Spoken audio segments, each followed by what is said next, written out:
Shutterstock Music. Ladies and gentlemen, all protocol observed. Good morning once again. I know everything has been presented, starting from Dr. Matthias, then Professor Frank, then Professor Morris. Mine just is to welcome you to this wonderful conference. The theme of the conference has been shared with you, which is about the future of universities. This conference is coming at the right moment, though it may be late, but it is the right moment. I will make my point. The right moment because the whole world has been shaken by the COVID-19 pandemic. Universities, including ours, used to operate in a traditional mode, in a chalk and board. For instance, we used to have teaching and learning sessions physically, but due to that pandemic, worldwide universities and schools were obliged to close down the schools as a mitigation or preventive measures to contain the spread of the pandemic. Initially, in the beginning, it was really difficult. Having young children, kids, adolescents who are motivated to learn, but who abruptly stop learning. It was a challenge for those universities, but also families, parents, to keep their students at home, how to support them. It was a burden for the countries and families, how to shape the future of the student, of their children, because as we know, the economies are relying on knowledge, transfer of skills, imparting or training some competences. And this is happening in schools and at universities when we want to have advanced knowledge and advanced competences. So for me, this transformative education project, which adds on lifelong learning for sustainable development, is a perfect fit to the current context. Because yes, despite this pandemic, we have to continue supporting our students at different levels. But the question we have to ask is how to do it. How to do it in this context. We know that today we are not obliged to learn when we meet physically. There are open educational resources. Anyone who have acquired basic reading skills can read and understand. But of course, the content is not nowadays for reading, not from physical library where we have maybe old books and so on. We have to have digital skills, computer literacy, internet literacy, so that we can browse and search and reach what we want to learn so that we can serve better. So a conference of this nature and with a particular focus, which is about the future of universities. For me, I don't consider only these universities partnering in the project, but why not inspire the other universities? We have a platform of this project where outcome results from different activities will be posted and we know that everything which is online is widely disseminated. We should ensure that we contaminate, of course, better, not like an infectious contamination. The other universities, of course, coming from within ourselves, and then we spread, we make an impact. Our universities are called to address the labor demand and respond to the global challenges. So global challenges are many. So the most cross-cutting is the climate change. But we know that these communicable and non-communicable diseases, for instance, I have heard that we are having someone who is working in e-health, for instance, and to be able to prevent or to avoid the infection, for instance, or to keep our life better, we have also to have some basics about our health, for instance.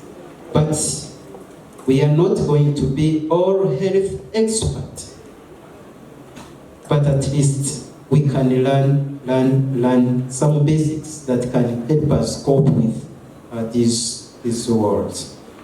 Henry Ford used to say that a man's college or university degrees mean nothing until he sees what the person can do with them. This is very, very fundamental if we have to transform our education for the future. It is not about the amount of knowledge that you have accumulated. It's not about the number of years you have spent in schooling. It is about how competent you have become after going through a learning process. Someone who is competent is someone who is skilled. Someone, of course, who demonstrates that, yes, I can serve others better. Serving, we are not interacting with physical materials only, but also human interactions. That's where I join Dr. Irene, saying that our attitude, not our aptitude, will determine our altitude. So if I can interpret it correctly, let me simplify saying our behavior. It is easy to understand. Our behavior, the way we behave, the way we interact with, our environment, not really what we are able to do. Because a person alone can do a little, but together we can do many things. So that's why if we think we are able as alone, then we are mistaken. So we are stronger together, then we'll determine our altitude. How far we can go, how far we can reach, will really depend on our behavior, how we relate with others, and how we can join others in combining effort to tackle matters that humanity is facing today. For sure, this COVID-19 pandemic challenged many educational institutions, including these universities of ours, partnering in this project. So we must reflect all together on how best we can offer and remain relevant. We have to remain relevant. That's why we have to embrace transformative education. Reflecting on what we are doing, keep it and improve it, because this world is dynamic. The knowledge is dynamic, so we have to move with these dynamic worlds. And more importantly, adopt modernized mode of delivery that suit both student and staff needs. As I said, physical classes are becoming more and more obsolete, and we have to embrace other mode of delivery, especially online mode of delivery, and of course in a transition from blended mode of learning. That transition is very important because, to have the skills to conduct fully online or virtual classes, we need to be skilled first. That's why maybe through lifelong learning component of this project, we shall be empowered to embrace those new modes of delivery so that we can serve better our students and our staff. Therefore, discussions that will happen here about open distance learning and digital education are of paramount importance. Universities today are indeed called to go beyond mere training and ensure that their graduates are equipped with 21st century skills that mainly include ICT literacy, reading, numeracy, lifelong learning, communication, critical thinking, and we have to be sensitive to the change and of course some important values including inclusion in education. We are much thankful to the TALES project that has a thought of tackling all these topics. I mean, how to impart or to train people so that they can acquire the 21st century skills, especially focusing on digital skills. I am sure that your discussions around these topics during these few days we are going to have this conference which will shed the light into required academic reforms. We are required to transform, to adapt to the new conditions. Ladies and gentlemen, conferences of this nature provide a valuable opportunity to reach scientists, researchers, professionals, educators, industry specialists, and decision makers to share experience. I think all these categories are among ourselves here, and this is a good platform to share our experience toward transformative education and lifelong learning. With the profile of the people, as I said, and others whom will join later in this project, I am confident you will have some fruitful and rewarding exchanges.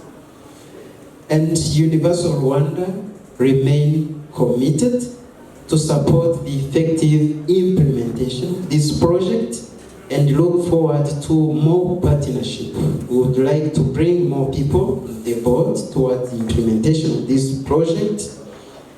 I therefore take this opportunity to wish successful deliberations in this conference, and we look forward to learning about the outcome of this conference. As I close, I want to inform the members that the senior management of the Universal One is with us. They wanted to be here physically, but due to conflicting agenda, they have apologized and requested me to present their apologies, that they are having a close eye to what is happening, and they look forward, as I'm saying, to learning about the outcome of this conference. Thank you very much.